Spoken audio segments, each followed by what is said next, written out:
So I'm asking a personal client. My advice would literally be this. Hello guys, my name's David from blah blah blah XXX. I do this. I just wanted to let you guys know, when you start making content, and I hope you agree with this, you are going to suck.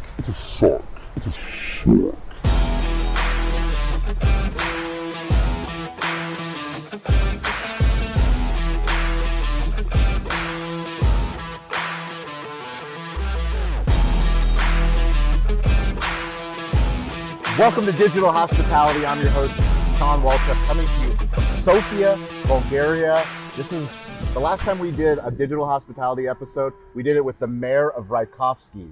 It was me and my wife. We did this video probably 4 years ago. We've been doing the show since 2017. Our goal with the show is to connect business owners with technology and storytelling.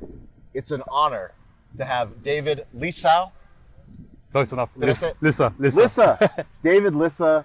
I found David on Instagram because he is putting out fire content. He's a content creator. David, we made this trip to Sofia. We decided to reach out to you. I wanted to have you on the show. I'm so lucky that we have so many people that tune into this content. Audio, video, words, images. We're trying to find other creators all around the globe, people that are building businesses in the creator economy. I found you. I reached out to you and said, hey, crazy idea. You want to come do a podcast in the middle of Sofia? And you said yes. Well, firstly, thank you very much for having me on. It's an honor. And this is actually my first podcast. So yes. Fantastic. Usually I do like more kind of vertical, quick content. So this is my first time kind of stepping out of my comfort zone. And what a great time to experience it with Shawn and be on his podcast. And yeah, first time on a podcast. And we're going to make it a good one. And tell me what's your handle so people can follow you. So on Instagram, you can follow me at David Lissah _, same as TikTok, same as YouTube, and Facebook as well at David Lissah. And tell me, you were a business owner before you moved to Bulgaria. Let's get the origin story. So let's rewind back. So how far back do you want me to go? You tell me opening up your first business. This is entrepreneurship. Okay, so 2018 was my very first business venture. I opened a sports nutrition health shop. You guys might know it as kind of like a GNC type of business, so like a sports nutrition supplement business. We started as one bricks and mortar retail business. We then expanded to Westfield in Stratford, which is like a shopping mall, which is one of the busiest in the UK. So that was another project in itself entirely. Fast forward, long story short, to the pandemic, 2020. We then had to sort of pivot and navigate the business. We then went online. We then started doing social media, and that was kind of my first experience with social media, sort of marketing online, social media, navigating through the pandemic, which was of course a very difficult time for many businesses. Fast forward to 2023, I sold that business. 2024, we made the move to Bulgaria, October 2024, and here we are now in July 2025. So when you made the move to Bulgaria, was the plan to be a creator in Bulgaria? Absolutely not.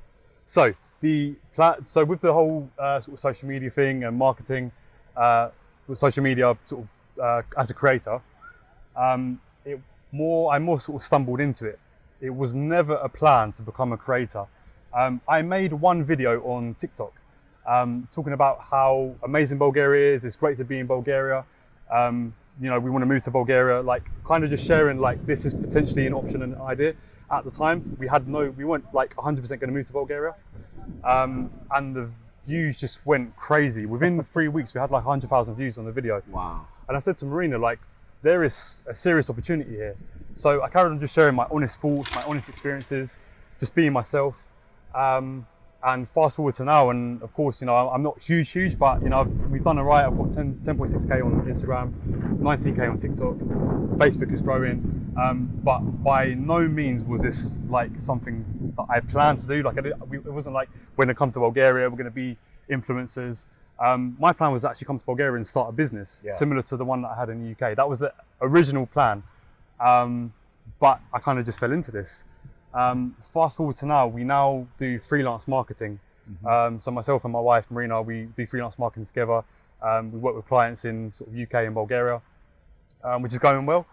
And yeah, we're just kind of pushing and building and kind of just documenting with honesty our journey. We try our best to remain authentic. Because I feel like with the creator economy, you can very easily go from being a human to being a character. And we want to kind of keep that human element as much as we can. So here we are. Well, you're living the dream. There's so many people, no matter where you are on earth, one of the things that we believe is, when I started the show, I was running the restaurants, and I knew that there were other business owners that were curious, that wanted to find leverage technology, leverage storytelling, connect with other people all over the globe, to know that no matter, even if you're in a brick and mortar business or a digital business, there are things that you can do to chase your dream. There's a video that you put out where you shared that you told the world that you were going to go move to Bulgaria. You told your friends, you told your family, and they said, David, are you crazy? Like, why would you go and do something like that? But you taking that leap of faith is one thing, but you sharing that leap of faith with anybody that sees it on TikTok, on Instagram, on YouTube, it's a completely other thing, because they put themselves in that position. Absolutely. They're sitting in a job maybe that they hate, or they have a dream to go and travel the world, or to go and start a life somewhere. You sharing your journey, whether someone's moving to Bulgaria or whether they're moving to the United States, UK, wherever they are in the world, it's inspirational to somebody else, because they're like, maybe I can do it. Absolutely, I agree. And one thing I want to touch upon as well, I think would be good for your viewers, is to highlight the importance of having a personal brand or having a presence on social media. Because I feel like so many people don't understand the power that social media can have. Me just sharing my story and me just being honest and transparent has now generated a personal brand for me, in which, I could use that as a business, or I could utilize that, if I was looking for opportunities. And I think like just the importance of having a presence on social media is such an underutilized free tool as well. And I think that's the key thing that I think about with social media, is that it's a free tool.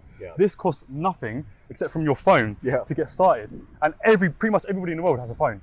And it's like, in my opinion, there is no excuse or no reason for any person or any brand to not have a social media presence. And I think, sorry, I'm rambling on here, but whether you're an individual looking to, accelerate your career, or whether you're a business looking to get new reach or reach a new audience, the power of social media is insane. And it's only growing more and more by the month, really. I think one of the most important things that I learned once we started doing podcasts and videos is that no one's coming. No one's coming to tell your story. Like, you have the power to tell your story, and it's actually not just your story, it's whoever's watching, whoever's listening, it's empowering them. Like, for us, turning a restaurant into a media company, people laughed at us. They're like, that will never work. What do you think you're doing? You're not going to be a media company. We've done deals with Pepsi. We've done deals with Uber. We've done deals with Amazon. We've done deals with Toast. We have so many companies that support us, because we know that there's other business owners that are on YouTube, that are on LinkedIn, that are on Instagram. It doesn't matter what the social media platform is. For you, what have you learned about becoming a better storyteller? I think storytelling has to be compelling, it has to be authentic, and you have to resonate with people in their language. And I feel like since we've been on this kind of journey with social media, we've learned a lot about social media, about storytelling, and about, I think, remaining true to your core. And I don't know if this is a little bit off topic, but one thing we've really learned is remaining authentic to yourself, because there's creators out there, or there's people out there who tell stories that aren't true to them and true to their identity. And I'm going to be completely vulnerable and transparent. There was a period on this journey where we got to a point where we were starting to veer off. And we had this conversation off camera. I hope you don't understand. No, please stop. I used to, when I first started, I was doing like food reviews and I was trying new foods, and everything was genuine. I genuinely loved trying the new foods, but it got to a point in Bulgaria where I had pretty much tried every food. Apart from, what was the one you said about there was a food, I can't remember, there was a food I need to try. But Juan. Juan, that's what I need to try. So it's for us, barbecue restaurant, pulled pork, slow smoked pulled pork. This is Juan. This is something that I actually really truly enjoy in Bulgaria. So that's one I need to try for sure. But like, it got to a point where I was kind of forcing myself to get on camera and try foods when I no longer enjoy doing that, because the first time experience and the fun and the enjoyment was no longer resonating with me. But I felt so pressured to deliver to the audience that's all I thought I could do. So that's why I recently kind of changed my content to something that resonates with me. I'm now enjoying learning about Bulgaria, learning about being in Bulgaria. So I've now made my content to resonate with what I want to do as opposed to I have to deliver for the audience. But the audience have received it well. So the lesson I've learned there is the audience will always be with you if you are authentic and genuine based on what you want to do as opposed to what you think has to be done. I think that's such a great point. And, it's one of the things that we teach anybody that tunes into our podcast, that watches.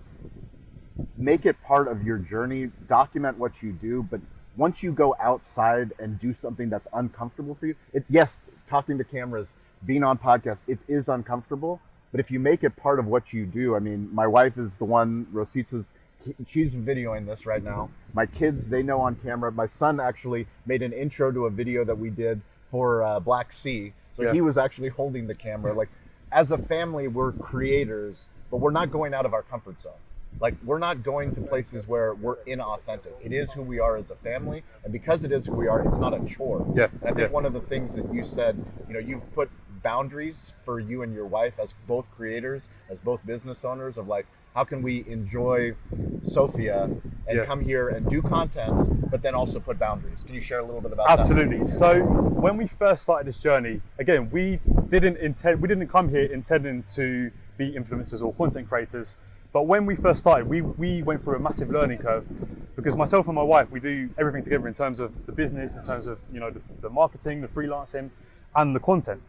So there was a period where we kind of had everything packed into one big chaotic bundle, and it got to the point where we had to really, look sort of outside in and understand that we had to kind of compartmentalize different things, because you have to understand, when let's say we came to Sofia for a day, we would start at sort of 7, 8 a.m. in Sofia. We would be filming all day, and we wouldn't get a chance or an opportunity to actually spend time together, which kind of defeated the purpose of why we was doing this in the first place. Our reason for why, and our reason for wanting to do this, is that we had more time to spend together, we had more time as a family to be together. But then when you're on the camera all day, everything's robotic. We would be recording from 8 a.m. till 6 p.m. and I wouldn't remember the day. And literally the whole day would be record. Okay, what's next? Landscape, YouTube, record. It's like vertical, horizontal, vertical, horizontal. And that was the problem. Like, edit, B-roll, like the journey, like audio. And that's why I really respect the fact that you've built a media company, because it allows you to be able to do these things, but whilst having more organization within your and structure within your business and your own routine. Because when you're a one-man band trying to do everything, it gets to a point where you're like, okay, I need to diversify and I need to find the right resources in order to make this sustainable. Because I feel like people say work harder all the time, but working harder doesn't necessarily mean you're going to get more results. I could now work harder. After the podcast, I could go and film 20 videos. I could then go and do live stream. I could go and do YouTube, but I'm going to burn out. And that's not sustainable. And I think the crucial thing that I've discovered in this journey is to have sustainability. Find something and find a routine and a structure. So as you said about myself and my wife, and that we now start work at 12 and we finish at 7. That is our day. And we, before 12 and after 7, we do not discuss work. If we want to discuss anything, if we want to plan anything, we make sure we write it down on Notion for the next day. So we check Notion, okay, what's to do today? After 7 p.m, if I say to Marina, which I say all the time, oh, I've got an amazing idea. She's like, I don't want to hear it. She's like, and I'm like, write it on Notion. Put it on Notion, log it, next day we'll talk about it. And that's the best way to do it. Find a structure and routine that actually works for you in your life. Otherwise, all of this is pointless. The dream that we're trying to build, forget finance, forget fun, forget everything. If it's not aligning with what we're trying to accomplish for our personal lives, all of this is pointless. 100%. And that's what we've really sort of come to learn over this 10 months. So we have a lot of business owners that they tune into our content. They're waiting for that inspiration to start actually going on camera, doing a podcast, starting a YouTube channel, starting doing TikTok content. What kind of advice would you have to somebody that is a business owner? Like, we believe in the business creator economy, meaning like a business owner, maybe they're not making videos, maybe they're not making podcasts, but they already are a creator. They created a business. In real life, they had to convince people. They had to go, hey, I have this idea. They had to sign a lease. They had to get products. They had to get somebody to work for them. But documenting that is something that's so foreign to most people still. You've just hit me with some knowledge and wisdom. I did not think about, like you just said, like, business owners are creators already. 100%. And I've never Every single one of these actually thought about it that way. They're way. all creators. They created something but they're not sharing that something globally with all the tools and the technology that we have. My advice would be, Marina, can you pass me my phone quickly? So I was going to pass my phone. My advice would literally be this. Hello guys, my name's David from blah blah blah XXX. I do this. I just wanted to let you guys know, when you start making content, and I hope you agree with this, you are going to suck. Terrible. You are literally going to suck. Brutal. I sucked. If you look back at my very first video, it was terrible. It was absolutely terrible. But you have to go through that process. Rubbish. You have to do the reps. You know, fitness is a very good example. When you first go to the gym and when you do that bench press and you want to bench press 225 for 1 rep, you're not going to do it straight away. Yeah. You're not going to do it straight. It's going to take you time, and it's going to take you, okay, where's the starting point? The starting point is I'm going to suck. Yeah. I'm going to be lifting the bar. Okay, next week I'm going to improve. And every single video, my advice would be, every single video, what can you improve? So even now, to this day, every single video I do, I look back on and I think, okay, where did I go wrong? Where could I have improved? And even with this podcast, this is my very first podcast. So this is like, from the intro compared to now, I feel a lot more warmed up. When we first started doing it, I was like a bit, because it's a new format for me. And long form. Yeah, long form. Long form, I'm not used to just talking. Yeah.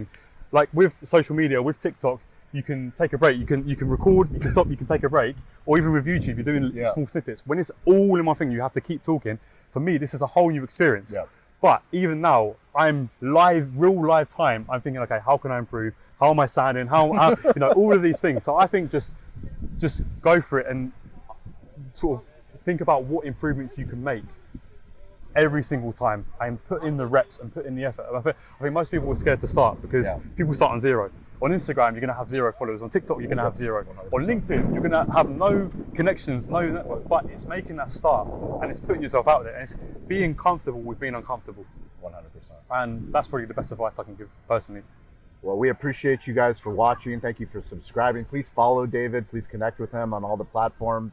David, we're huge fans. No matter where your wife go, you're part of the Cali Barbecue Media extended family. It's an absolute honor to be on this podcast, man. Absolute honor. Like I said, it's my first podcast, and it's a great. Many more podcasts to come. Well, it's a great first podcast to be on, and I feel very privileged to be on this podcast, and you know, I appreciate you taking the time as well. The magic of the internet is like you be you, and other people will be connected. They'll be drawn to you. One thing I want to say quickly is, like, another thing is when I first started doing content, I never thought in a million years I would be on your podcast. I never thought but now here I am. Here you are. All because I picked up the phone and started making content. 100%. So it opens opportunities, you know. There it is. As always, stay curious, get involved. Don't be afraid to ask for help. Give David a follow, reach out. You never know, we could be with you filming wherever you are in the world. We've got an amazing Rising Tide community. Every single Wednesday, every Friday, we do a live show. So if you're nervous about getting on a podcast, you can just come join our show and tell us about your business, tell us about your storytelling. I want you to come on our show, meet the community. That way they can follow you, they can support you. But no matter where you are in the world, no matter what you do, no one's coming to tell your story. So get the phone out of your pocket and start telling your story. David, appreciate you, man. Thank you very much. Cheers.